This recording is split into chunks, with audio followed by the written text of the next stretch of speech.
Hello, my name is Simon Miller and I'm sitting down because it's time to be serious. If you are an avid watcher of What Culture Wrestling, and thank you, I appreciate it, you will know we had a chat about Raw's 25th anniversary recently. We got into the nitty-gritty about that show, what it meant, how it rubbed some people the wrong way. We did it all, and today we're going to step into another time machine. This is basically my version of Back to the Future Part 2 and take a closer look at SmackDown 1000 and how that kinda summed up many fans' issues with the company known as World Wrestling Entertainment. Happening in October 2018, which means it's 2 years old now, which is terrifying, the general consensus was that the Blue Brand celebration was better than what happened on a Monday night back in the day. In the latter, it was just nostalgia overload with a new crop got steamrolled, whereas here we still had the legends of the business, but they were more or less canoodling with each other. And the big takeaway was that Batista seemed ready to return and finally have that WrestleMania rematch with Triple H, especially as the game had morphed back into the ass kicker here as opposed to the man who runs NXT. I mean, as much as I respect one Paul Levesque, on screen his character is hilarious these days. He's got more faces than Mick Foley and more faces in the Big Show because, you know, he turns all the time. Still, those two clashing made sense, especially at the showcase of the Immortals, where bringing such marquee acts back had become as common as breathing oxygen. But the one question, well, there were lots of questions, but the one question many people had when all was said and done was simple: why on earth did this happen on SmackDown? Was a good point, mainly because it had happened under the guise of Evolution, a faction who had exclusively run riot on Raw.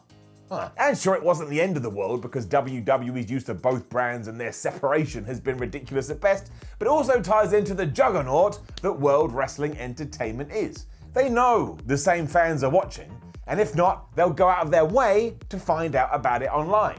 And never forget that nearly every single wrestler that walks through that door makes a comment about how big the organization is and how they're quite overwhelmed by it. And this may seem like an odd sidetrack, but be it Chris Jericho back in 1999 or AJ Styles in 2016, guys who had a wealth of experience before they entered Vince McMahon's universe, seeing the juggernaut work up close and personal was impressive and intimidating. I mean, my mum calls wrestling WWE much like she calls MMA UFC. When you become the name of the sport, even by mistake, hey Google, how you doing? You have won, and you have won so damn hard. Did you see the WWE this weekend? That doesn't make any sense. My point though is simple. Many would say that WWE has become too big, or at least is taking advantage of its gargantuan size. It's why they feel like they can blur the lines between Raw and SmackDown, even though they will hype it up as if nobody can ever cross that line, and why Triple H can be manager, owner, creative writer, wrestler, and husband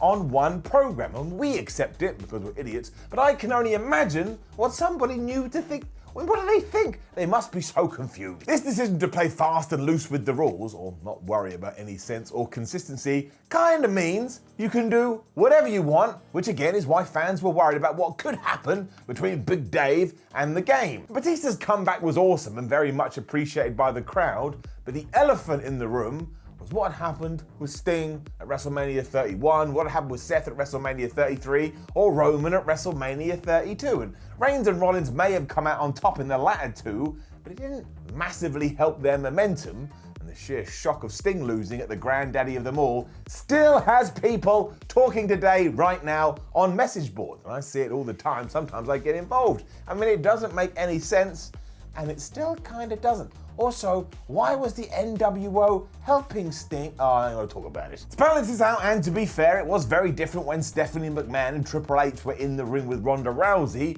at Mania 34. I mean, that was a brilliant example of taking a creation and putting a rocket fuel in the tank.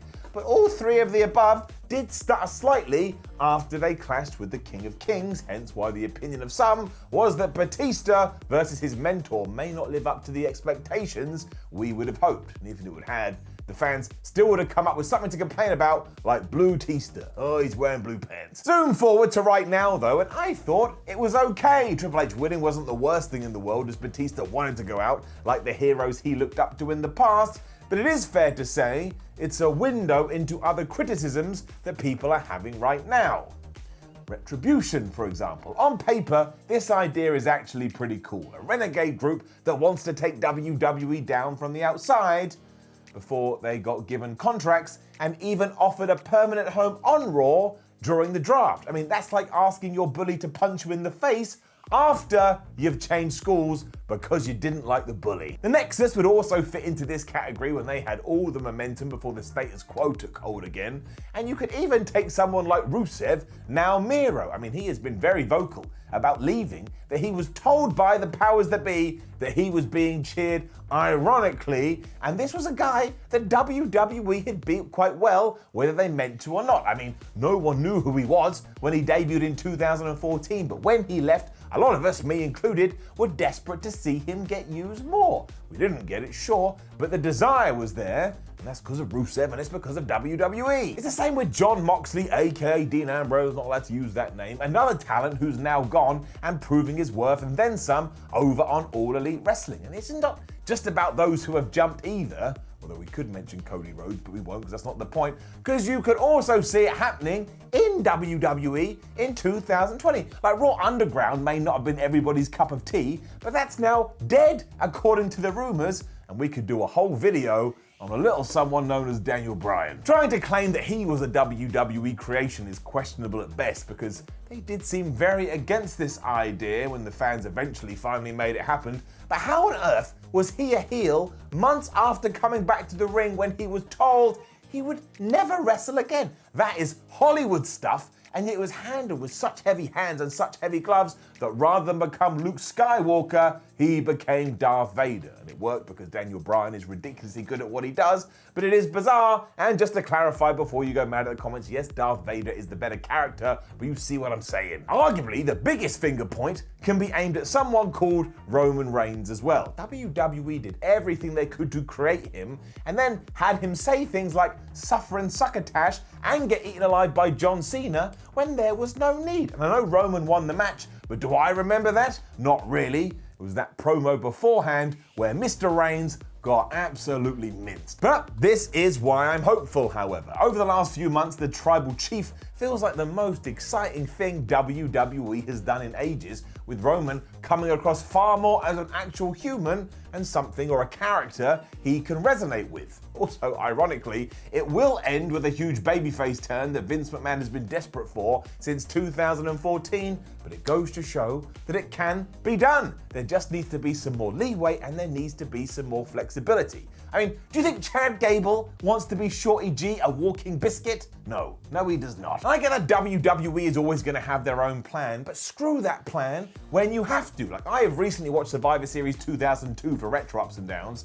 Please do go watch it. And through my reading, the big takeaway was that Brock Lesnar was going to be turned face because he was being cheered. I mean, what a concept. It's one you can still do 18 years later, should you so wish, even using digital fans. Just keep your ear to the ground, not literally, that would be weird. And this likely is related to the fact that long-term storytelling is not as common as it once was, and that hot-shotting will create problems like the ones we've just talked about. But still, from the legends to the current day, you've got to allow your creations to grow in their own way and ensure you don't let them hit a wall, because sooner or later, it's one thud too many. And trust me, I know, because I whack myself in the head all the damn time, and one day I'll get a phone call and my doctor will say, Simon, you did it one time too many. And then who do I have to blame? Me.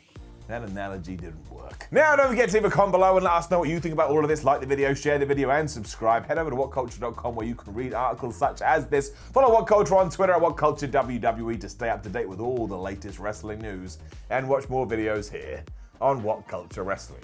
Sometimes I'm stood up. My name is Simon for What Culture. Thank you for watching me as always. I will appreciate you to the day I die, and then maybe in the afterlife if you bring me a nice death wreath. I'll see you soon.